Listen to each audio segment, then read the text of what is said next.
दोस्तों आज हम बात करने वाले हैं उन 7 आदतों के बारे में जो हर इंसान के अंदर होना बहुत जरूरी है। और अगर आपने इन आदतों को अपने जीवन का हिस्सा बना लिया तो फिर आपको पता भी नहीं चलेगा और आपके आसपास के लोग आपसे प्रभावित होते रहेंगे। दोस्तों ये वीडियो थोड़ी सी बड़ी हो सकती है, लेकिन यकीन मानिए आपके लिए पूरी वीडियो बहुत हेल्पफुल होने वाली है। दोस्तों अगर आपने पूरी वीडियो देख ली तो मैं आपसे प्रॉमिस करती हूँ कि आप बहुत कुछ सीख कर जाने वाले हैं। 7 आदतों के बारे में मैं आपको एक कहानी के माध्यम से समझाने का प्रयास करती हूँ। एक गांव में एक लड़का था जो कि हमेशा इस बात से चिंतित रहता था कि वो एक प्रभावशाली व्यक्तित्व का इंसान नहीं है। बहुत कोशिश करने के बाद भी वो अपने हाव भाव से, अपने बातों से और अपने कामों से अपने आसपास के लोगों को प्रभावित नहीं कर पा रहा था। उस लड़के की बस एक ही इच्छा थी कि जब भी वो किसी से बात करे तो लोग उसको ध्यान से सुने। लेकिन ऐसा नहीं हो रहा था। उस लड़के के साथ न कोई उठना बैठना चाहता था, न कोई बात करना चाहता था, न लोग उसकी बातों को गंभीरता से लेते थे। ये कहना बिल्कुल गलत नहीं होगा कि इतने सारे लोगों के बीच में वो लड़का एकदम से प्रभावहीन था। उसके उपस्थित रहने या न रहने से किसी को भी कोई खास फर्क नहीं पड़ता था। इन्हीं सब घटनाओं की वजह से उस लड़के का आत्मविश्वास दिनों दिन कम होता जा रहा था। अपने इन हालातों की वजह से वो लड़का बहुत उदास और परेशान रहने लगा। जिस गांव में वो लड़का रहता था उसी गांव के बाहर एक बौद्ध भिक्षु भी रहते थे। वो बौद्ध भिक्षु अपने प्रभावशाली व्यक्तित्व के कारण बहुत प्रसिद्ध थे। जो भी व्यक्ति उनसे मिलता था वो बिना प्रभावित हुए नहीं रह पाता था। उनके बात करने का तरीका, उनका हाव भाव, उनको लोगों को समझना और समझाने का तरीका बहुत ही प्रभावी और आकर्षक था। सभी कहते थे कि वो बहुत ही प्रभावशाली व्यक्ति है। एक दिन वो लड़का बहुत ही उदास था और एक तालाब के किनारे बैठा हुआ था और तभी उसका एक मित्र उसके पास आता है और कहता है, मित्र मुझे तुम्हारी समस्या का समाधान मिल गया है। वो लड़का बहुत खुश हो जाता है और पूछता है क्या समाधान है। तब उसका वो मित्र बताता है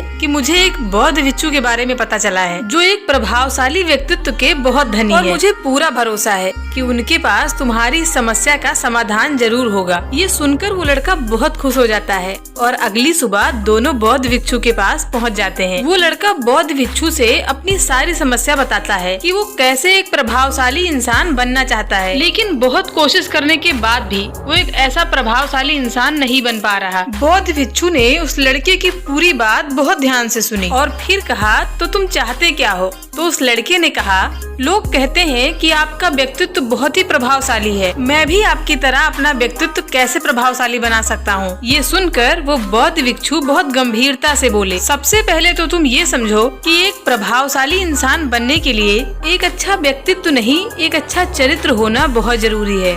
क्योंकि अगर किसी इंसान का सिर्फ व्यक्तित्व अच्छा है तो वो कुछ समय के लिए लोगों को प्रभावित तो कर सकता है, लेकिन बहुत ही जल्द लोग ये समझ जाएंगे कि उसके काम के पीछे उसका कोई न कोई स्वार्थ है। लेकिन अगर तुम्हारा चरित्र अच्छा है तो ये पूरा जीवन तुम्हारे साथ रहता है और तुम अपने आसपास के लोगों को प्रभावित करते रहते हो और तुम्हें इस बात का पता भी नहीं चलेगा। लेकिन हमेशा याद रखना, इसके लिए तुम्हें अंदर से खुद को बदलना पड़ेगा। तो क्या तुम एक प्रभावशाली इंसान बनने के लिए अंदर से खुद को बदलने के लिए तैयार हो? तो उस लड़के ने कहा, जी महात्मन, मैं पूरी कोशिश करूंगा। तो उन बौद्ध भिक्षु ने कहा, एक प्रभावशाली इंसान के अंदर ये 7 आदतें होती हैं जो तुम्हें अपनानी पड़ेंगी। फिर उन बौद्ध भिक्षु ने कहना शुरू किया कि ये पहली आदत कि तुम एक सक्रिय इंसान बनो। हमारे आसपास जो कुछ भी होता है हम इसे नहीं बदल सकते, लेकिन उस पर क्या प्रतिक्रिया देना है ये पूरी तरीके से हमारे हाथ में होता है। एक सक्रिय व्यक्ति बनने का मतलब है कि हमारे आसपास के लोग चाहे जो कुछ भी कहें, लेकिन हमें इससे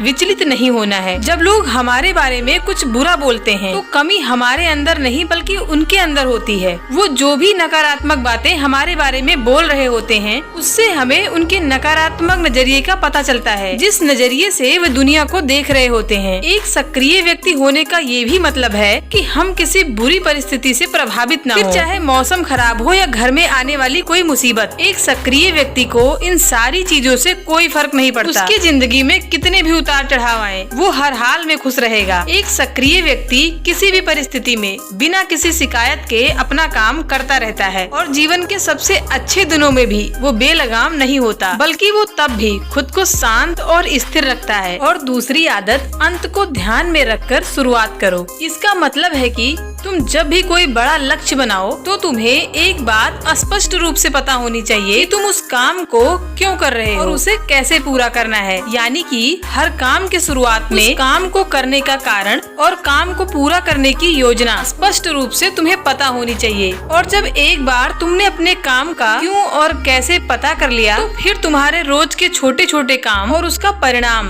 तुम्हारे लक्ष्य की ओर होना चाहिए, तुम्हारी योजना से मेल खाने चाहिए। अगर तुम हर रोज वो नहीं कर रहे हो जो तुम्हारे लक्ष्य के लिए जरूरी है तो तुम कभी भी एक प्रभावशाली व्यक्ति नहीं बन सकते। तीसरी आदत, जरूरी चीजों को सबसे पहले करो। एक दिन में हमारे सामने बहुत सारे काम होते हैं, लेकिन हम हर काम तो नहीं कर सकते। इसीलिए अपने सबसे महत्वपूर्ण काम को सबसे पहले करना चाहिए। लेकिन महत्वपूर्ण काम है क्या? महत्वपूर्ण काम वह हैं जिन्हें हम व्यक्तिगत रूप से सबसे मूल्यवान मानते हैं। उन महत्वपूर्ण कामों को करने का मतलब है कि हम अपना समय और ऊर्जा अपने लक्ष्य और अपने जीवन के लिए सबसे महत्वपूर्ण कामों पर लगा रहे हैं। अब अगर तुम्हारे महत्वपूर्ण काम भी तुमसे पूरे नहीं हो रहे हैं तो इसका कारण तुम्हारा अनुशासनहीन होना नहीं, बल्कि अब तक तुमने अपने सबसे महत्वपूर्ण कामों को अपने दिल और दिमाग में बिठाया ही नहीं और कभी ये सोचा ही नहीं कि ये काम तुम्हारे लिए महत्वपूर्ण क्यों है। असल समस्या काम का ज्यादा होना नहीं है, बल्कि फालतू कामों को ना नहीं बोल पाने की है। चौथी आदत, किसी भी काम में खुद के फायदे के साथ साथ दूसरों के फायदे के बारे में भी सोचो। ज्यादातर लोग अपना जीवन दूसरों से तुलना और कंपटीशन में जीते हैं। वो अपनी सफलता को दूसरों की असफलता में देखते हैं, यानी कि अगर मैं जीत गई तो तुम हार गए, और इस तरह से जीवन एक हार जीत का खेल बनकर रह जाता है। लेकिन जो प्रभावशाली लोग होते हैं वो कंपटीशन में नहीं बल्कि आपसी तालमेल में विश्वास रखते हैं। उनका मानना ये होता है कि इस दुनिया में सभी के लिए सब कुछ पर्याप्त मात्रा में है और सबको उसका हिस्सा मिलना ही चाहिए। पांचवी आदत, पहले खुद दूसरों को समझने का प्रयास करो, फिर उनसे उम्मीद करो कि वो तुम्हारी बात को समझेंगे। किसी के साथ भी बातचीत करने का सबसे अच्छा तरीका ये है कि सबसे पहले हम ये समझने की कोशिश करें कि सामने वाला कहना क्या चाहता है। बल्कि मैं तो कहूँगी कि किसी भी इंसान की बात को सुनने और समझने का सबसे अच्छा तरीका है कि हम खुद को उसकी जगह पर रख कर सोचें। तब हम अच्छी तरीके से समझ पाएंगे कि सामने वाला हमसे कहना क्या चाहता है। जब हम किसी की बात को ध्यान से सुनते ही नहीं, तब हम उसकी भावनाओं को समझे बिना ही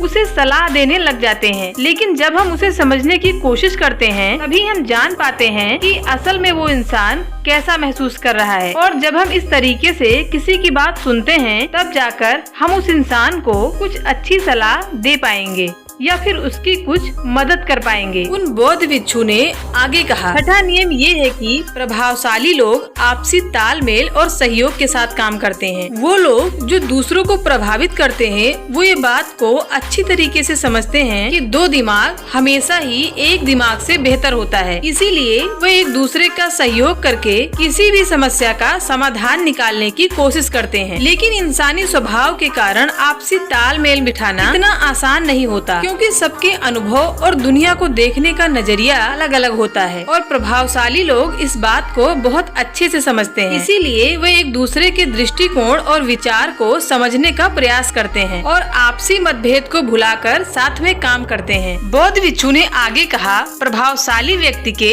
सातवीं और अंतिम आदत ये होती है कि वे खुद को शारीरिक, मानसिक और आध्यात्मिक रूप से तरोताजा रखने के लिए रोज कुछ न कुछ करते हैं। प्रभावशाली लोग इस बात को बहुत अच्छे से समझते हैं कि अगर उनके जीवन में सबसे महत्वपूर्ण चीज कोई है तो वो है उनका शरीर और उनका दिमाग। वो इसे मजबूत और तरोताजा रखने के लिए रोज कुछ न कुछ करते हैं। वे अपने शरीर को मजबूत रखने के लिए हर रोज कोई शारीरिक गतिविधि करते हैं, जैसे कसरत या योगा अभ्यास। वे अपने दिमाग को नई जानकारी से भरने के लिए कुछ न कुछ पढ़ते रहते हैं। प्रभावशाली लोग इसीलिए प्रभावी होते हैं क्योंकि वे पूरा जीवन कुछ न कुछ सीखते रहते हैं।